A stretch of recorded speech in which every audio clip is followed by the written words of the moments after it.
everyone! Let me ask you a question. Have you ever taken the first certificate exam? Haven't you? Why?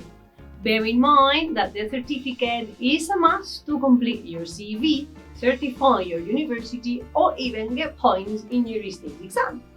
It is funny because with the same amount of dedication and discipline needed to obtain a driving license, we could all reach this level of English and show it on our CV. Hello friends, hoy os presento mi historia y la de muchos que también cambiaron su destino. Conoce nuestros cursos intensivos de verano en mirandasacademy.com y serás tú el protagonista de este vídeo titulado First Exam Retrospective. Aprovecha nuestra propuesta, amplía tu vocabulario y practica tus habilidades de listening. Let's go!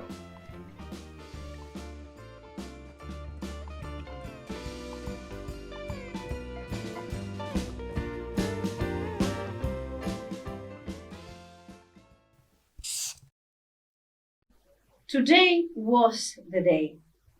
If the calendar wasn't wrong, I should receive an email from my exam center and get my mark. I had had a bad night. I woke up a couple of times not knowing who or where I was, my heart pounding fast. I could see the long email in my mind waiting for me in my inbox, but there was nothing. I double-checked it, went through my spam folder, but still nothing. Just the soft aroma of a cup of coffee could comfort me. I thought that breakfast would partially ease the anxiety, but it didn't help much. Around 10 a.m., and with another coffee in my hands, desperation came rushing through me. I had to take my mind off to something else. Doing the online shopping was promising enough. It would keep me occupied. I heard the local supermarket had improved their delivery service considerably. It was about time I gave them a chance. And there was time when suddenly, fate knocked on my door. I had been waiting this moment for days and days, trying not to make a fuss. And now, what shall I do? Do I carry on shopping? Do I just click the confirmation order?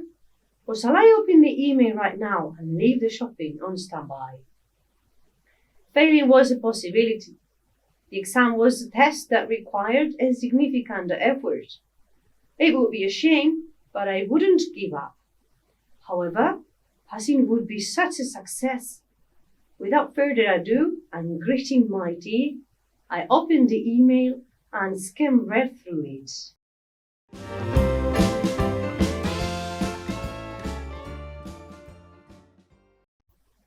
Thirst, mainly thirst, but also a whirlwind of images in English and Spanish took my mind. Taking a step back to assess the situation, it no longer made any sense. All the parts the exam consisted of had finally finished, and although the last 15 minutes of the speaking part went flying, the echoes of those voices still echoed in my head. At first, it was difficult for me to understand the intention of the examiner's question, and above all, to catch the accent of the other student who was taking the exam with me. I did not despair.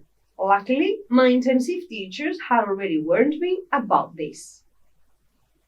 Remember to agree with your partner, even though you don't like it. This is not emotion. This is fluency and accuracy. You have to show, you have to shine that you know how to say your own opinion and your idea.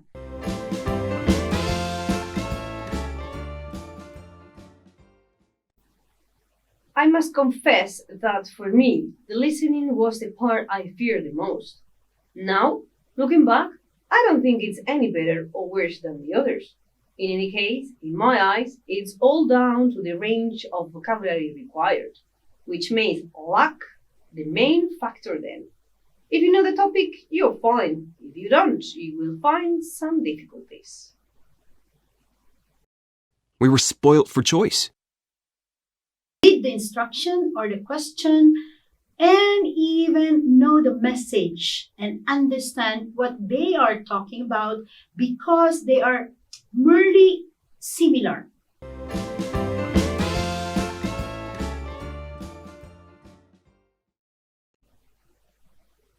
Even though I knew what I had to do, the level of stress paid its toll, and I had a really bad time.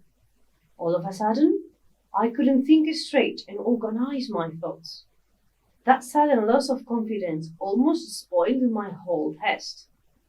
I decided to take a step back for a minute, take a deep breath, and review it from the beginning, from the most basic to the most complex. Like everyone else, I ended up running out of time. Luckily, I finished the test without another hitch. So our tips for this paper are, once again, keep it simple and use the vocabulary that you are comfortable with.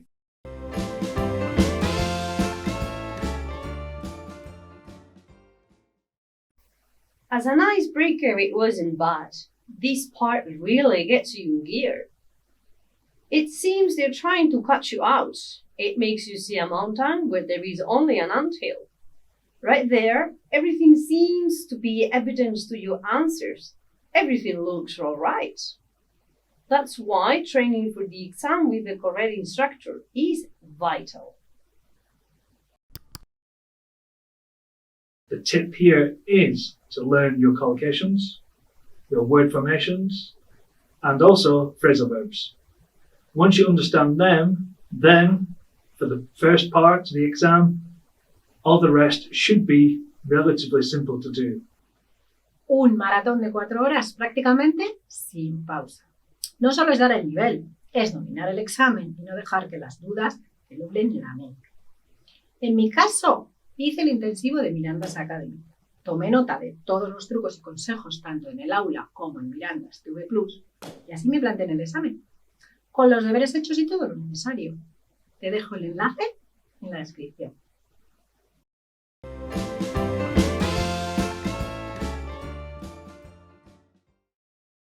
Despite arriving half an hour in advance, there were people everywhere, surrounded by notes, people on the phone looking very tense. I decided to check again that I was carrying everything I needed. Indeed, everything was in my bag. My glasses, my identity card, 1, 2, and even 3 pens, just in case. My lucky charm, draft paper, tissues, a lunchbox with nuts, and my bottle of water. The day had finally arrived. When I made the registration, it seemed very long away, but it was already here on the scheduled date and time.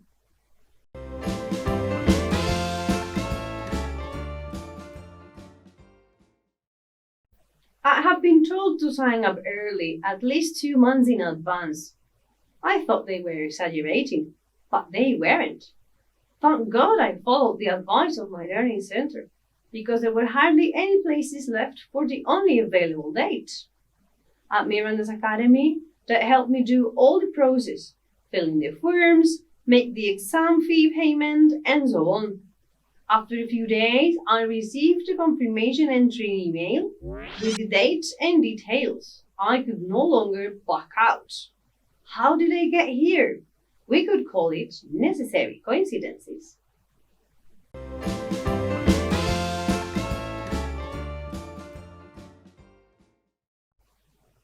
I suppose that while I was studying my degree, I couldn't think of anything else.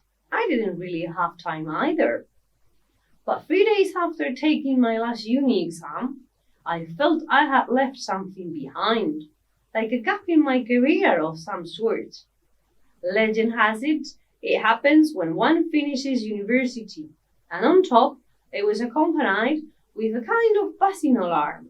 A reminder that if I didn't certify a B2 level of English, I would not complete my university degree or opt for a master, a scholarship, or the chance to get a placement abroad. The search engine offered me plenty of options, but few felt good enough. I was looking for a learning centre with a real project behind, with vast experience in Cambridge preparation, well equipped with an online campus where I could find everything I needed from the comforts of my home. Somos Miranda's Academy, una empresa profesional de carácter familiar. Un proyecto que apunta en una dirección: fortalecer los conocimientos necesarios para que aprendas y apruebes tu examen oficial y certifiques la titulación que necesitas. Aprueba con nuestro método.